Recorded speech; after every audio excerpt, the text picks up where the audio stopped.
Hello students, this is your social science teacher. Today we will learn the chapter water, Jal. Okay, you have already know that about the water. Water is a natural resource. Water एक प्राकृतिक संसाधन भी है. So let us learn about this chapter in detail. Water cycle. The sun's heat causes evaporation of water into vapor. When the water vapor cools down, it condenses and form clouds. From there, it may fall on the land or sea in the form of rain, snow, or sleet. The process by which water continuously changes its form and circulates between ocean, atmosphere, and land is known as the water cycle. आपको पता ही है कि सन की heat से जो ocean का water है वो गर्म होकर इवापोरेट होकर वेपर में कन्वर्ट हो जाता है और वो वेपर्स कूल होकर के क्लाउड्स का फॉर्मेशन करते हैं और वही क्लाउड्स जो है रेनिंग के फॉर्म में वाटर रेनिंग के फॉर्म में अर्थ पर या अर्थ सरफेस पर आ जाता है और फिर यही कंटिन्यूसली ये प्रोसेस चलता रहता है. इसी को वाटर साइकिल कहते हैं. Major sources of water. Major sources of fresh water are the rivers, pond, springs and glaciers. Rivers, ponds, spring and glaciers जो है वो फ्रेश वाटर के मेजर सोर्सेज हैं. Sea water.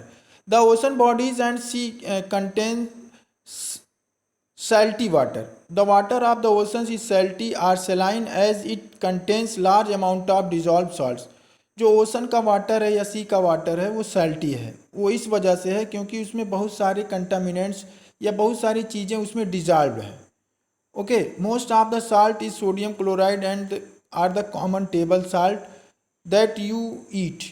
Most of the salt जो ocean में है वो है सोडियम क्लोराइड के फॉर्म में है जो आप यूज़ करते हैं खाने में. Distribution of water bodies. Water bodies का जो डिस्ट्रीब्यूशन है, we all know that 3/4 of the earth surface is converted by water, covered by water. If there is more water than land on the this earth, why do so many countries face water scarcity? Is all the water on earth available to us? The following table gives us the distribution of water in percentage.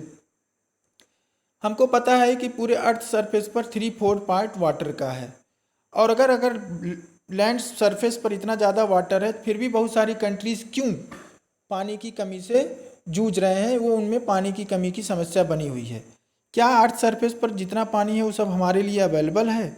ठीक है, तो इसका reason ये है. अब इस table में आप देख सकते हैं ओशंस में देखिए वो 97.3% सेलाइन वाटर है. आइस कैप में 0.02% सेलेन वाटर है. ग्राउंड वाटर में 0.68% है. फ्रेश वाटर लेक्स में 0.009% है. Inland seas and salt lakes में 0.009% है. एटमॉस्फेयर में 0.0019% है एंड रिवर्स में 0.0001% है. So only groundwater 0.68% can be used for the human bodies, ये ह्यूमन्स बींग्स. जो ये ग्राउंड वाटर है वही हमारे लिए इम्पॉर्टेंट है, पीने के लिए इस्तेमाल होता है और सिंचाई के लिए भी इसको इस्तेमाल किया जाता है. So this is the very little amount of water which can be use by the humans. Ocean's circulation. Unlike the calm water of ponds and lakes, ocean water keeps moving continuously. Pond और lakes में जो water बहुत शांत रहता है, वो स्थिर रहता है, कहीं इधर उधर जाता नहीं. लेकिन ओशंस में क्या है, वो कंटिन्यूसली मूव करता रहता है. इट इज़ नेवर स्टिल, यह स्टिल नहीं रहता, स्थिर नहीं रहता. The movement of that oceans in that occur in oceans can be broadly categorised as waves, tide and currents. और ये जो मोशन है ओशंस में वाटर का, इसकी वजह से कुछ टाइड्स, वेव्स एंड करेंट्स आते हैं. And what are the waves? When the water on the surface of the ocean rises and falls alternately, they are called the waves.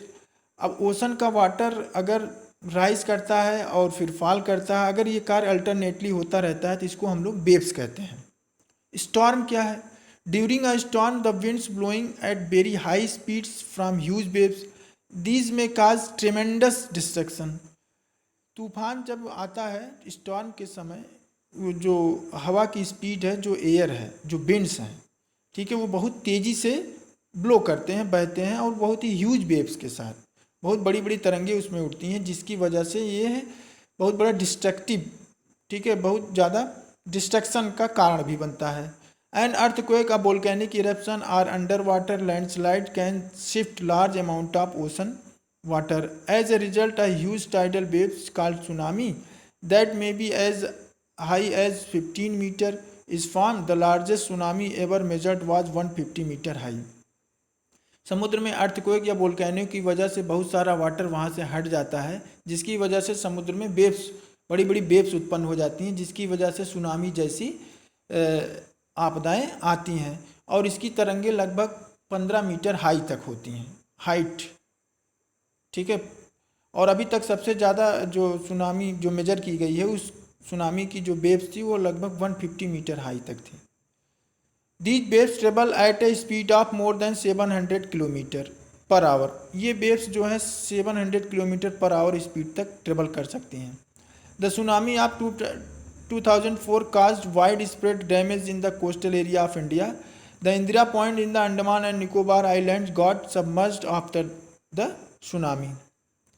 Tides. The rhythmic rise and fall of the ocean water twice in a day is called a tide. Ocean का जो water है वो दिन में 2 बार एक ऊपर और नीचे जाने का जो प्रोसेस है उसको टाइड बोलते हैं। It is high tide when water covers much of the shore by rising to its high level, ठीक है। हाई टाइड क्या है? जब जो सी वाटर है वो तट के किनारे बहुत ऊंचाई तक, उसके बहुत हाई लेवल तक जो है उठ जाता है समुद्र का पानी, तो उसको हाई टाइड बोलते हैं। And it is low tide when water falls to its lowest level and recedes from the shore. और जब सी वाटर बहुत ही लोएस्ट लेवल तक चला जाता है, तटों से पानी बिल्कुल छूट जाता है, दूर चला जाता है, तो उसको लो टाइड्स बोलते हैं। Spring tide, the strong gravitational pull exerted by the sun and moon on the earth surface causes the tide. अब ये टाइड जो आता है वो सन एंड मून के जो ग्रेविटेशनल फोर्स हैं उसकी वजह से होता है, आकर्षण जो बल है उसकी वजह से है। The water of the earth closer to the moon gets pulled under the influence of the moon's gravitational force causes high tide. अब चूंकि जो मून है वो अर्थ के ज़्यादा नज़दीक है, तो अर्थ के ग्रेविटेशनल फोर्स की वजह से समुद्र का पानी बहुत ऊंचाई तक उठ जाता है, इसको हाई टाइड बोलते हैं। During the full moon and new moon the sun, the moon and the earth are in the same line and tides are highest. These tides are called the spring tide. जब moon, सन और अर्थ तीनों एक सीध में होते हैं तो इसके ग्रेविटेशनल फोर्स की वजह से जो वाटर है सी का वो बहुत ही हाईएस्ट लेवल तक उठता है, इसको स्प्रिंग टाइड्स भी कहते हैं। नीप Tide, when the moon is in the first and last quarter the ocean water gets drawn is in diagonally opposite direction by the gravitational pull of sun and moon resulting in low tides। जब moon अपने first या last quarter के form में होता है, उसका जो shape quarter या फर्स्ट क्वार्टर के फॉर्म में होता है, तो यह अर्थ से और सन से डायगनली फॉर्म में होता है, जिसकी वजह से मून का जो ग्रेविटेशनल फोर्स है वो कम लग पाता है। इसकी वजह से जो समुद्र का पानी है वो बहुत ही कम ऊंचाई तक उठ पाता है, इसको लो टाइड भी बोलते हैं। These tides are called neap tide, इसको नीप टाइड्स भी कहते हैं। हाई टाइड्स बेनिफिट, अब हाई टाइड्स के क्या बेनिफिट हैं? High tides help in navigation, they raise the water level close to the source, this help the ships to arrive at the harbour more easily. High tides के कारण जो है वो navigation में आसानी होती है, और बहुत सारा पानी तटों पर आ जाता है, जिसकी वजह से जो शिप हैं या जहाज़ जो है वो बहुत आसानी तक बंदरगाह या हार्बर पर पहुंच जाते हैं। The high tide also help in fishing, fishing में भी हाई टाइड्स हेल्प करता है। Many more fish come closer to the shore during the high tides, this enables fisherman to get up plentiful catches. High tide के समय बहुत सारा जो है पानी तटों पर आ जाता है, जिसकी वजह से मछलियाँ भी तटों पर आ जाती हैं। Okay, the rise and fall of water due to the tides is being used to generate electricity in some places. कहीं कहीं जो ओशन का वाटर है उसके राइज एंड फॉल करने की वजह से उसकी उसके इलेक्ट्रिसिटी भी जनरेट की जाती है। तो हाई टाइड्स का एक और अच्छा बेनिफिट ये भी है। So this is the first part of your chapter. Okay, thank you.